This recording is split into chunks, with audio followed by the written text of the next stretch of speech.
How did Teofimo Lopez beat Vasyl Lomachenko? Let's talk about it.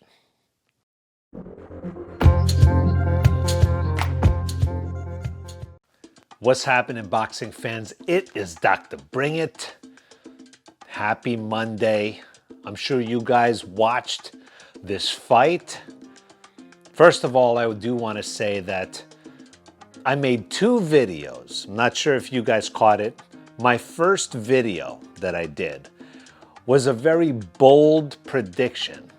I predicted either Teofimo was going to knock out Lomachenko or win on the card. And a lot of people didn't appreciate that, especially Loma fans were really insulted. Why? Because I wasn't giving Lomachenko the respect that he deserves as a champion, right? So I went back, looked at the tape, watched a lot of Lomachenko's past fights, and what really caught my attention was the fight against Campbell and his fight against Gary Russell Jr. I really enjoyed his poise and his activity in those fights. So then it made me doubt and kind of readjust my prediction. And then I went with an early Lopez KO, or Lomachenko was going to win on the scorecard. So I made a little bit of an adjustment. But deep down, I felt like I didn't want to actually fall into the Lomachenko hype, okay? But anyway, it is what it is. I know a lot of people lost a lot of money. Me personally, I don't gamble. I don't do bets like this, especially with boxing, because I've watched boxing long enough that anyone can lose at any given time. That's how boxing is. There are upsets, okay? There are such things as upsets. Now, what happened exactly with this fight? As you saw, Lomachenko went in and had very little activity in the first 6 rounds. I know that the scorecard, not the judges' scorecard, but I call it the Leaderman scorecard, what HBO used to call it. But anyway, they gave him the second round, which I don't necessarily agree with, because I think still, I didn't think he did enough. Lomachenko didn't do enough to actually win that second. Yes, he was a little bit busier than the first, but I think that was kind of like a mercy, a mercy round for him.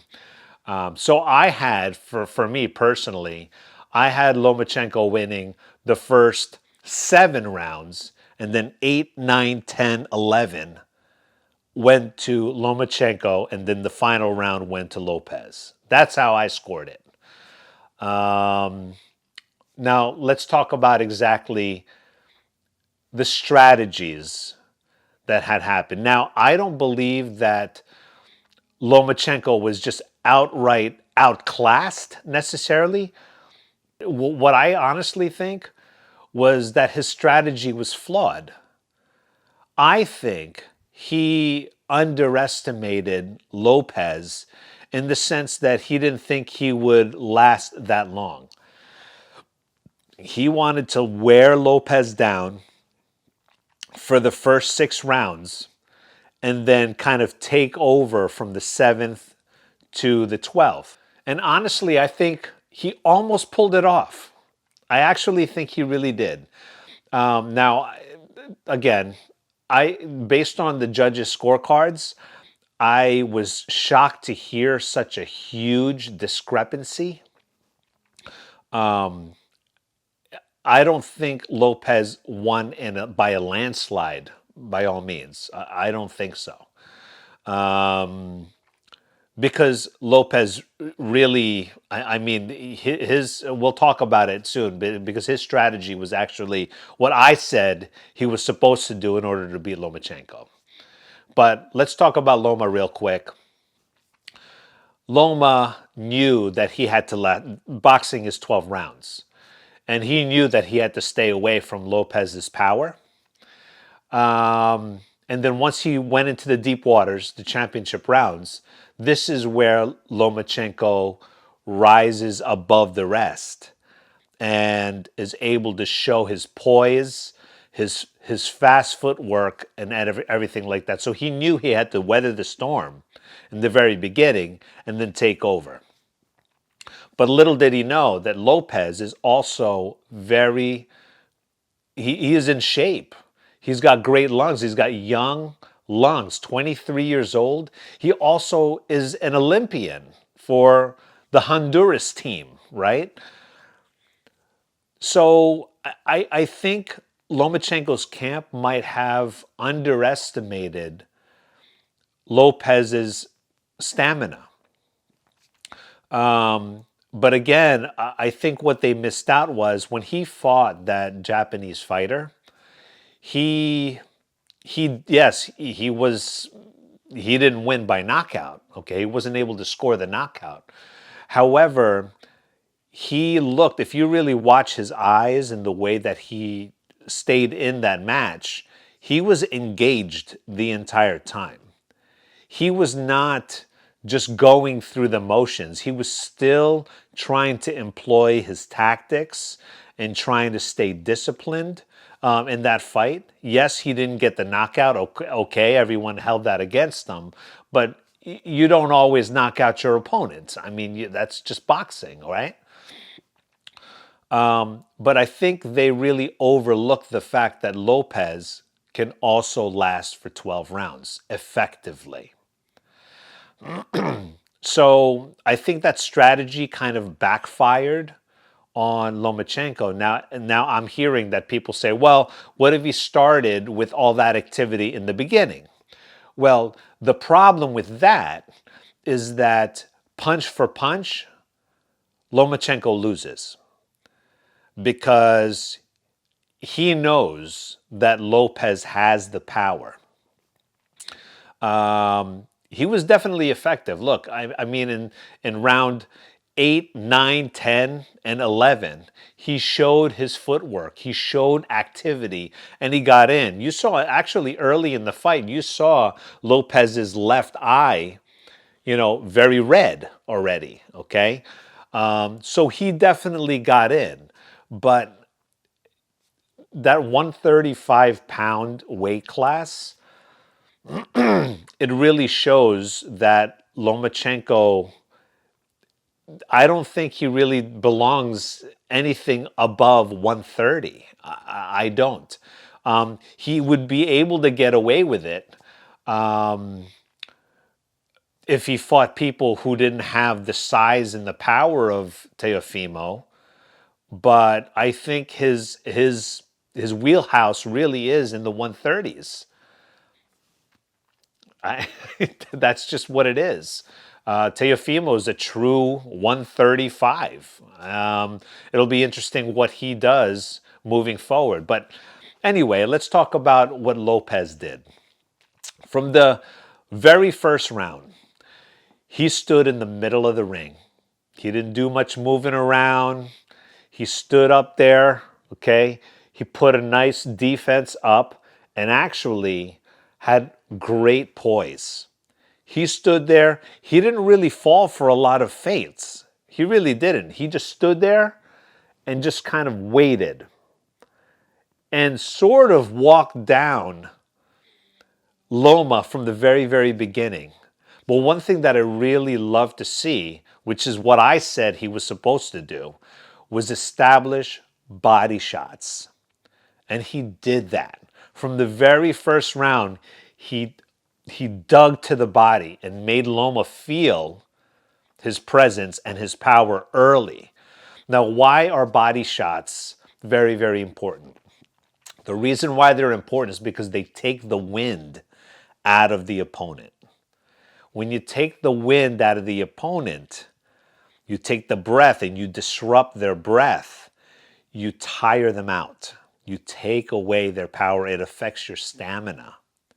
So Lopez did this early on and established body shots and pretty much sent the message and said, Loma, you're going to have to work. Yes, I might not be able to get your head and make connects up top because Lomachenko has really good head movement, right? So what did he do? What's the bigger target? The body. And Lopez had the reach and was able to connect with Loma's body. And if you don't remember, when it plays a second time, or if we capture it a second time, maybe on YouTube eventually when it's posted, watch how he reacted to it. Loma didn't just cover up. He actually moved out of the way because he didn't want to get caught with any more body shots. It was really affecting him. So he had to think twice. A lot of the commentaries say that Lomachenko, he starts slow because he's trying to download this information because he's like the Matrix, right? What he's really trying to do is gauge how strong his opponent is. And based on those body shots, he was thinking, oh, damn, I'm not yet ready to go in for the kill. But even after 6, 7 rounds, he knew like, wow, this kid is not really tiring, especially in the power category. So that's why he started to go up even more. But what happened? He got caught with a couple of counter punch uppercuts, which I said is going to come out of the shell and hit you with the uppercut underneath. Another thing that I liked Teofimo, he knows how to move backwards. He's not afraid to retract and retreat. And he did that. He was able to keep a distance. I mean, yes, he got caught a couple of times. Again, you saw that redness in his eye. He got caught with a couple of beautiful combinations. But again, this is boxing. You knew that Loma was going to connect with some really brilliant combinations. But, man, I was really shocked that he was shut out. Like, I feel like mentally, he was not there the first 6 rounds at all. At all. I think maybe it was nerves or what. And I have conspiracy theory tendencies in my head thinking like, well, the corruption in boxing and in in some countries out there, especially when it comes to gambling, did somebody pay Loma? I was thinking, did somebody pay him to not do anything and then wait to turn it on towards the end, and help win other people like big money? I mean, these are trying times, right? But I try not to think of all these conspiracy theories and really bank on them because you can't really prove it anyway. So I'm just forced to talk about what actually happened, what we all saw, which is just common sense, right? So that's really my take. I feel like Lopez's strategy was really, really good. Dig to the body. Whenever he was caught in some sort of a flurry or something, push him away or back up. And for the most part, that strategy worked. We did see a couple of counter-punching connects by Lopez that sent the message to Lomachenko to let him know, like, hey, I can counter-punch too, But and I feel that he, again, was engaged the entire time, and even in round 8, 9, 10, and 11, where I felt Lomachenko edged him out in points, still, Lopez was still very poised. He still had power, sneaky power, and he was fighting very economical.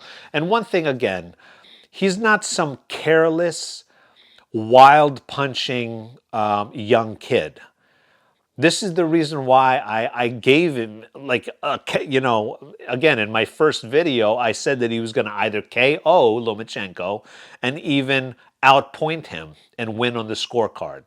That was my original prediction. And I almost regret, again, putting together a second video amending my prediction. Of course, hindsight being 2020. It is what it is. Whatever. But yeah, I was really so impressed with Lopez. Now, what's really next for him? Is it going to be Devin Haney? Is it going to be Tank Davis?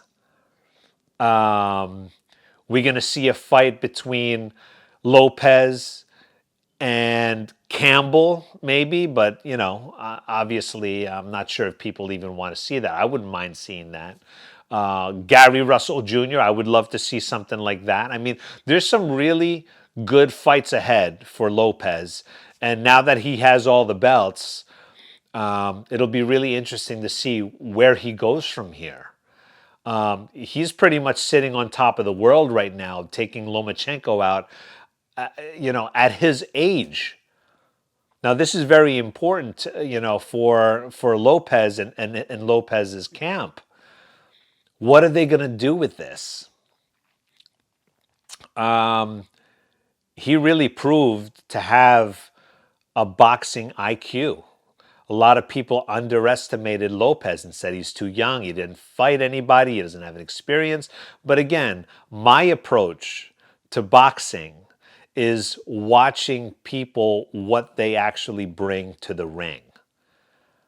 I try to break it down and see, like, if they're bringing something special in there, despite their resume. Oh, see, I do have to comment about this because, yes, you say, well, who has he fought? Like, of course, that's so cliche. Everyone says, like, well, who has he fought? Well, it kind of doesn't matter who you fought if you're not bringing any special skill sets to the ring.